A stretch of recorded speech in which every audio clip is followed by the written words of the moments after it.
wondrous sign appeared in heaven. A woman, and I want you to notice how she's clothed. She's clothed with the sun. Do you read that? With the moon under her feet, and a crown of 12 stars on her head. Look at the description given for this woman. Revelation 12 verse 1. A wondrous sign. A woman is introduced, not a man.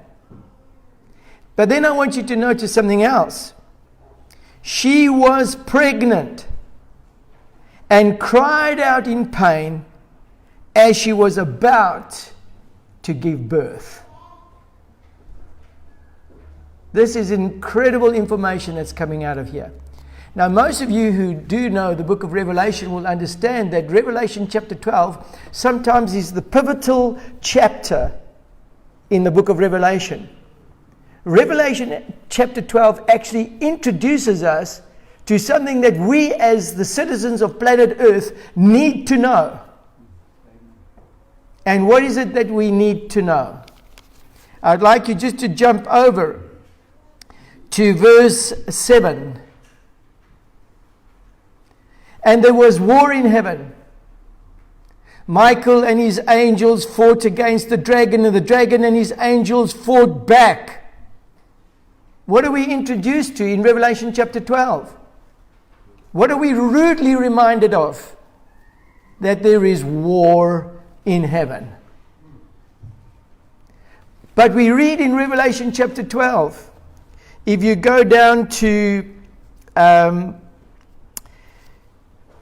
let's carry on there, verse 8. But he was not strong enough, and they lost their place in heaven. This is the dragon lost his place in heaven. The great dragon was hurled down, that ancient serpent called the devil or Satan, who leads the whole world astray. He was hurled to the earth, and his angels with him. Now I want you to notice what the word says there. Verse 12. Therefore rejoice, you heavens, and you who dwell in them. Why? Because the devil is no longer there. But woe to the earth and the sea, because the devil has gone down to you. He is filled with fury, because he knows that his time is short. So we are introduced to the fact that we are in warfare. And this is something I honestly believe that we should forever remember. And there are two things that is necessary when you go into war. You need to know your opponent. You need to know his strengths. And then you need to know yourself. But you need to know your weaknesses, not your strengths. We need to know our weaknesses, because I can assure you that your enemy is not aware of your strengths. He's focusing on your weaknesses. So we're back with this woman. What has this got to do? And I want you to notice it says that she was pregnant and cried out in pain as she was about to give birth. Now, when I listen to this, it's strange that in Luke chapter 21, we are introduced to the end of time events as events that will be like the birth pains of a woman. Somehow we introduced that we need to be conscious of that this woman is not only clothed in the sun, standing on the moon, but she is pregnant and about to give birth. Dear friends, I want you to notice that when we look at the woman here in Revelation, we are talking literally of somebody which I'm going to introduce you to, but we're also talking about the church. And I want you to be aware that in the last days, the church is pregnant and about to give birth. Well, what are we about to give birth to? What is it that's for the first time in a long time this church is actually going to do? Do you know that in 1844 we were called for a purpose? We were called to present the three-angel message. It was known then to be the Elijah message. But since that time, we have had the experience where we've gone back into a situation where Babylon again is ruling. Our message initially was Babylon is fallen, is fallen. But then we find to our demise that we still find ourselves in Babylon, and Babylon is well and strong. We can see it by what's happening. If we had to look at the warfare, who's won the warfare so far? Have we, as God's people who are supposed to take this message that Babylon's fallen, are we winning, or has the world won the battle so far? When you look at our churches, are they full or are they empty? When you look at what people are involved in, are they involved with the things of God or involved with the things of the world? Why does the message of Revelation 18 cry out to us? The Father's crying out, come out of her, my people. And he refers to this world as a her. And listen to this. To come out of her is to come out in pregnancy almost. We are not to be part of her. So I want you to be aware that the woman in prophecy plays a crucial role in the events of mankind. She's clothed with the sun, standing on the moon, wearing 12 stars, a crown with 12 stars in it. Everything having symbolical value, but I don't have time to go into that. But I want to draw your attention to the woman.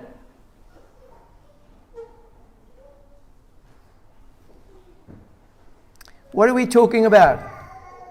What happened in history, first of all, that Revelation is drawing our attention to?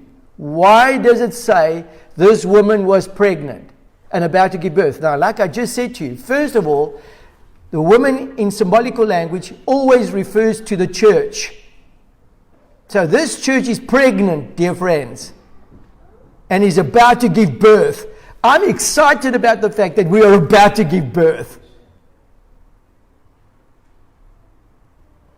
But this story is also a literal story. There is a woman who is about to give birth.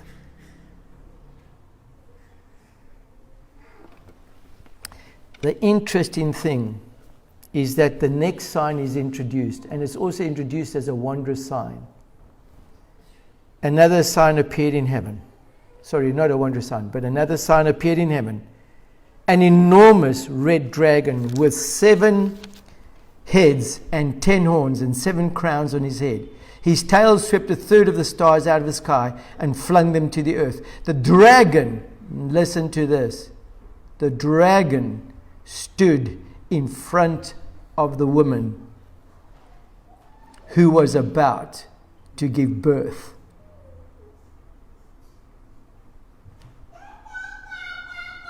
So that he might devour her child the moment it was born. This church initially gave birth to the message of the 3 angels, but the dragon stood in front of the woman and devoured the child. The church was swallowed up in the world. In actual fact, the Bible teaches me in the last part of Revelation chapter 12. Read this with me. It says there in verse 15, then from his mouth the serpent spewed water like a river to overtake the woman and sweep her away with the torrents. What is that that's happening? The teachings of the world were so overwhelming that it swept us away. Our own message became insignificant with all the noise of the world. And the devil was extremely successful in doing that. But we have this literal story which we can grab hold of about a woman that somehow survived the onslaught of the devil. this church, as weak and as bad looking as it is going to survive. And the message is going to come out of again. Babylon is fallen, that great city. Let's look at this. And I want you to notice, go with me to the first time that the woman is introduced, this woman of prophecy, right there in Genesis chapter 3. Go with me to Genesis chapter 3. This prophecy that we are studying today is a prophecy as ancient as the fall is into sin. At the fall of mankind, God introduced the prophecy of the woman. Notice this. Genesis chapter 3, verse 15. Genesis chapter 3, verse 15 says, "And I will put enmity between you and the woman, between your offspring and hers." Do you see that? He will crush your head and you will strike his heel. Now it's interesting. What have we just been introduced to? A woman. Now I have a question. I don't know if any of you have ever studied the genealogies presented by Matthew and by Luke. Have you? It's interesting that if you're a male, you would prefer the genealogy of Matthew. But if you happen to be a female, you would rather prefer the genealogy of Luke. I wonder if any of you have ever noticed the difference between the two. We as a church should know it. Go with me to Matthew, first of all, seeing that this is a male's look on life. And I want you to notice where we start with the prophecy and who is the important person in this prophecy. It says there, a record of the genealogy of Jesus Christ, the son of David, the son of who? Abraham. What's the emphasis on here? On which line are we focusing on? On the seed of Abraham. Isn't that true? We are focusing on the seed of a man, of Abraham. The Pharisees and Sadducees stood up and said, "We are Abraham's descendants." No idea of who the woman is. And yet I want you to notice something subtly. If you come to the end of that, verse 16, it says, "And Jacob, the father of who? Of Joseph, the husband of who? Of Mary, of whom was born Jesus, who is called Christ." I want you to notice something. What have we just read there that was recorded in Revelation chapter 12, verse 1? That a woman was about to give birth. And the interesting thing is she's giving birth to a male child. And our focus is on the male child. But I want to tell you something. Man had no involvement in this whole thing. Joseph was not the father. The woman gave birth to the salvation of mankind. It's a fulfillment of Genesis chapter 3. That out of the woman. But I want you to notice here, we talk about Joseph, Joseph, who was the father, Jacob, who was the father of Joseph. I want you to see that. Do you see that? And the husband of Mary. Now I want you to jump over to Luke. And I want you to look at Luke chapter 3 with me. And this time we're going to start off there in verse 23. Now, Jesus himself was about 30 years old when he began his ministry. He was the son, so it was thought, of Joseph. Do you see that? But who was he the son of? He was the son of the woman. Do you understand? Mary was his mother. I want you to listen. A slight twist in what you're looking at. He was the Son of God, no doubt. But he was Mary's son. Not Joseph's. I want you to listen to what's happening here. He was a son, so it was thought of Joseph. The son of who? Who was Joseph the son of here in Luke chapter 3? Eli. Who was he the son of in Matthew? Jacob. Which one's right? Is Joseph the son of Heli, or is he the son of Jacob? Of Jacob. Is Joseph, the son of Heli or the son of Jacob? Which one is he? Oh, you know what I think? This Bible. I mean, how inaccurate is that? We should just throw it away. Dear friends, has your attention never been brought to that? Have you never tried to figure out how come we have two people referred to as the father of Joseph? Which one's right?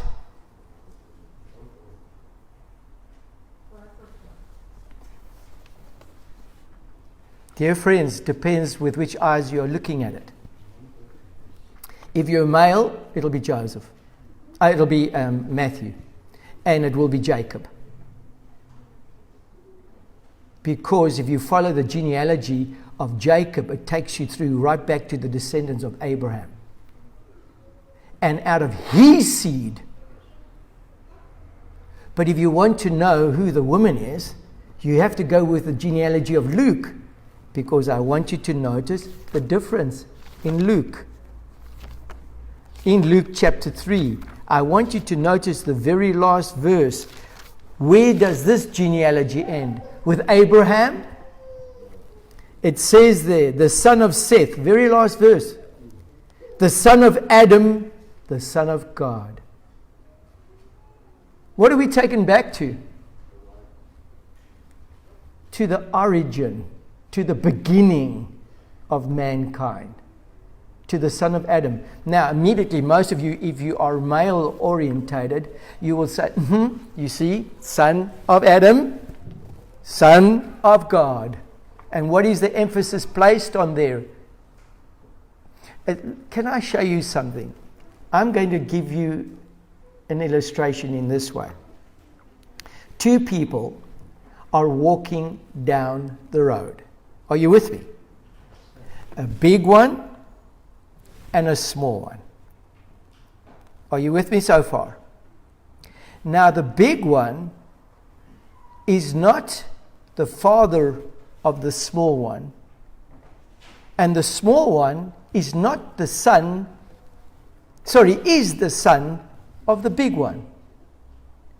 Who is the big one?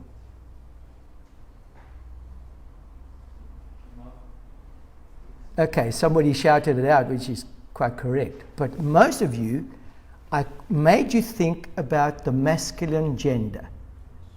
The father, the big one, is not the father of the small one. So immediately you think in masculine. But the young one is the son of the big one. You still think in masculine. Who's the big one? Now, what I did is I framed your thinking by using certain words, but the answer is quite simple. It's the mother. Now, I want you to think about it. Right here in Luke chapter 3, we are talking about sons, and we get to Adam, the son of Adam, the son of God. And what do you think? You think in masculine. But who said that the son of Adam is basically referring to the masculine form? Because who is Adam really when you look at the word? The word Adam means mankind. It doesn't mean Adam the male. It means mankind. When God created Adam, He created them male and female. So Adam does not mean that that was the name of the physical male gender Adam. In actual fact, in the beginning, Adam was Eve also. How do I know that? Because when Adam is put to sleep, who's taken out of him? Eve, the woman. She was there all the time. So I want you to listen. Why is this relevant? Why is it so important to understand that the woman in prophecy, this woman in prophecy, is crucial? I want you to notice certain things that are happening. I'm going to come back and you're going to see this slide twist. Go back with me to to Genesis again. And I want you to notice what Adam does in Genesis chapter 3. We've just been hearing from God that Eve, or that out of her seed, not his seed. When Christ is speaking here in Genesis chapter 3, because it is Christ speaking, He says to the man, I want you to notice, we should have a look at that. He turns to the man and he says to the man,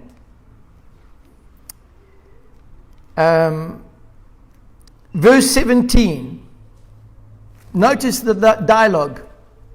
To Adam he said, because you listened to your wife and ate from the tree about which I commanded you, you must not eat of it. Cursed is the ground. So when he turns to the man, what's he telling the man? You're going to, by the sweat of your brow, earn your food from now on. Does he say, I want to tell you, out of your seed, the woman's going to come? Nothing. He turns to the woman, and I want you to notice this, verse 16. To the woman he said, I will greatly increase your pains in what? What's he referring to, ladies? Childbearing, birth pains. What are we looking at? There's something relevant about birth pains. They always tell you something is coming. Now, when he speaks to the serpent, he says, verse 15, and I, the Lord God, will put enmity between you and who? The woman. Why does he make reference to the woman and not to the man? Because I want you to notice what Genesis chapter 3 goes to. In verse 20, what do we read that Adam does? He turns to the woman. Adam named his wife Eve, because she would become what? The mother of all living. Somehow there is this acceptance in Adam's mind that somehow the woman has to give birth because out of her seed. And so in Revelation chapter 12 we find out that this woman, this wondrous sign, is the woman. And you know, dear friends, when you think about this, it's actually a miracle that we actually find that Mary is still in the genealogy of Christ. I mean, one of the most amazing things about the genealogy of Christ is that there are very few women mentioned. Did you know that? But one of them is a well-known one. She was a prostitute. Can you imagine the genealogy of Christ there? So, dear friends, what I'm trying to show you is something that I want you to be aware of. this prophecy of Revelation chapter 12, go back with me to it. You see, I've just taken you and I've shown you the literal outcome of how God fulfilled a prophecy which was miraculous in its fulfillment. It really, I mean, when I think of the way in which Mary was approached, remember, and I want you just to see something. Who was approached in Matthew by Gabriel? Joseph was approached. But who was approached by Gabriel in Luke? Mary was approached. I don't know if you've ever noticed that. Why does God approach Joseph? And why does God take the time to approach Mary? You know, I think I need to take you there because I'm not sure if you're with me today. Maybe it's very hot. But I want you to go back with me to Luke, please. I'm going to take you back to but I want you to notice about Mary. And won't you please go with me from verse 26? And we are talking about the birth of who? Of Jesus Christ. Okay? It's the fulfillment of prophecy. Out of her seed. So I want you to notice, in the 6th month, God sent the angel Gabriel to Nazareth, to a town in Galilee, to a virgin pledged to be married to a man named Joseph, a descendant of David. The virgin's name was Mary.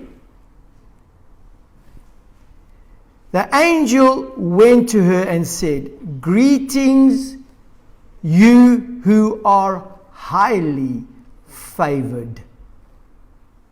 The Lord is with you." Now I want to tell you something.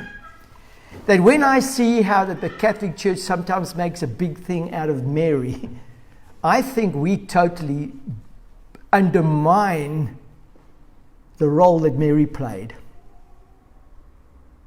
If it wasn't for this mother, we wouldn't have had Jesus as the child he was. Because do you know that a mother forms the character of a child?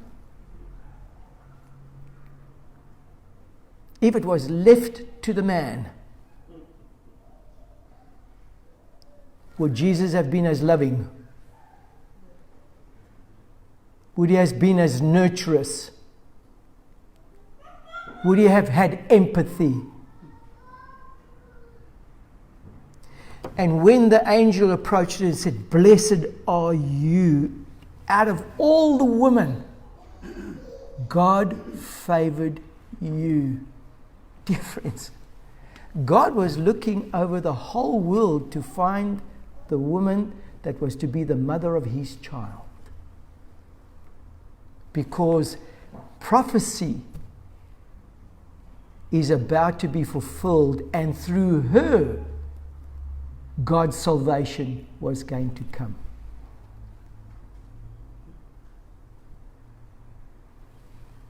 Enough of Mary. I want you to notice that Mary turns around and says, "But I'm just a handmaiden in God's hands." Isn't that a beautiful, kind of humble attitude? Now, I want you to see yourself now as the woman. You are the woman that is about to give birth. And God, out of all the people, has favored you to give birth to this message. How do you walk around? Hey, people, you're never going to get to heaven unless you belong to our church. Unless we give birth to you, you're lost. Unless your names are recorded in our books, I don't think you're going to make it. We need to baptize you. Don't we walk around like that? Don't we have this kind of arrogant attitude?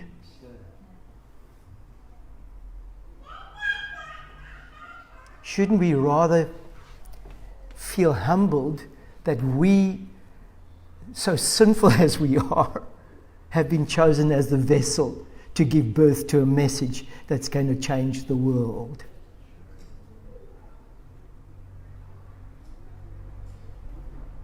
Shouldn't we?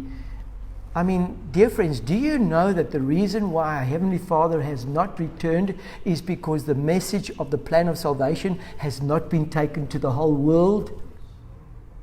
We have gone and told them about us. You know, I always think of Hezekiah. The Babylonians arrived. Listen to this, dear friends. Who's the Babylonians? They are the Gentiles. They arrive in Jerusalem, where God has just performed an incredible miracle by letting the sundial go back. Was it in Hezekiah? The astrologers come. They know that this God of the Israelites has done something that no other God can do. They come to the Jewish people. They come to you. The Babylonians come to you. And what do you talk about? How great your varsities are. How we have hospitals everywhere. How that we have the message. And then Isaiah asks Hezekiah, what did you tell them? Oh, I showed them everything. I showed them our treasures. I showed them. And what does he say about Babylon? They're going to come and take everything from you.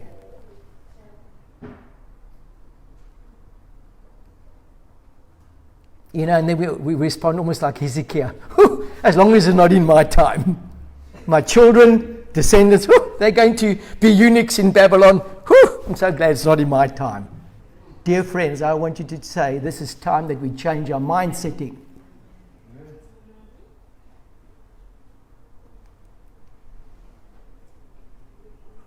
If we are the woman, this wondrous woman, who is clothed with the sun and stands on the moon and wears a crown of 12 stars. If Mary is any type of what we should be. I mean, I think of Elizabeth. She comes to Mary.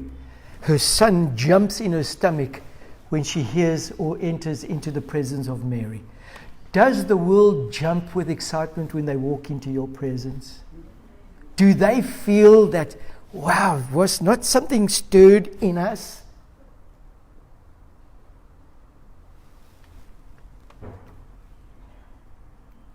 The woman in prophecy, very, very important, dear friends. You are the woman. Now, I want to make you aware of another woman, Revelation chapter 17, who is also in prophecy.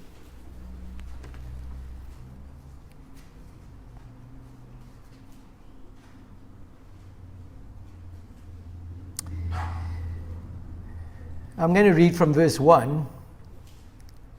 One of the 7 angels who had the 7 bowls came and said to me, "Come, I will show you the punishment of the great prostitute who sits on many waters. With her the kings of the earth committed adultery, and the inhabitants of the earth were intoxicated with the wine of her adulteries." Listen to the word, choices of word. Intoxicated. The church has been lost in the intoxication of the world's wisdom. We have bowed the knee to science.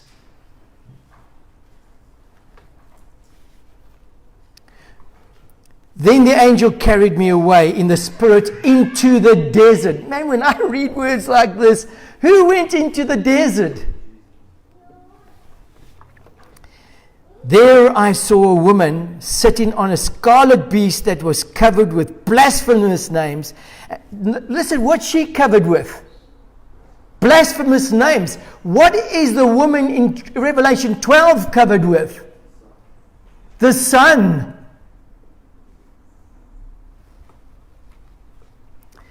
And had 7 heads and 10 horns. The woman was dressed in purple and scarlet and was glittering with gold and precious stones and pearls. She held a golden cup in her hand, filled with abominable things and the filth of her adulteries. The title was written on her forehead: Mystery, Man, I look at that. Is she a mystery? Babylon the Great, the mother of prostitutes and of the abominations of the earth. And I saw that the woman was drunk with the blood of the saints and the blood of those who bore testimony to Jesus. Now I want you to understand something, dear friends. We like to refer this to the fact that it's the papacy. But I'm wondering sometimes how many of the blood of God's saints are on our hands. And I want you to recognize there are two women in prophecy here. Which one are you? Both are churches. Both are organizations. Both have been there from the fall. Which one are you? We read about the way that she dresses up, the way she talks about herself. She's the one that gives the orders. I look at Mary. She humbles herself and she makes herself a servant to the King of Kings. This church, I'm praying that we as the church will finally wake up and recognize we need to choose our identity. Because I have comforting words for you. I'm counseled in Revelation that this woman dressed in the sun, standing on the moon, will meet the expectation that God has of her. Don't you think it's time for us to rise to that? Isn't it time for us to tell them that we have Jesus? Isn't it time to remind them of the truthfulness that He has the words of life, not us? That any person who comes to Him will never be turned away. But we have a way of turning people away. They haven't met our expectations, our requirements. So what I want to remind you of is that the woman who is the church plays a very important role in giving birth to the salvation of mankind. You see, the world is waiting for you to rise and to lift up Christ. The world is waiting for you to tell them that Babylon has fallen. And the world is waiting for you to tell them to come out of the woman, to choose to be part of this first woman of Revelation chapter 12. May God help us.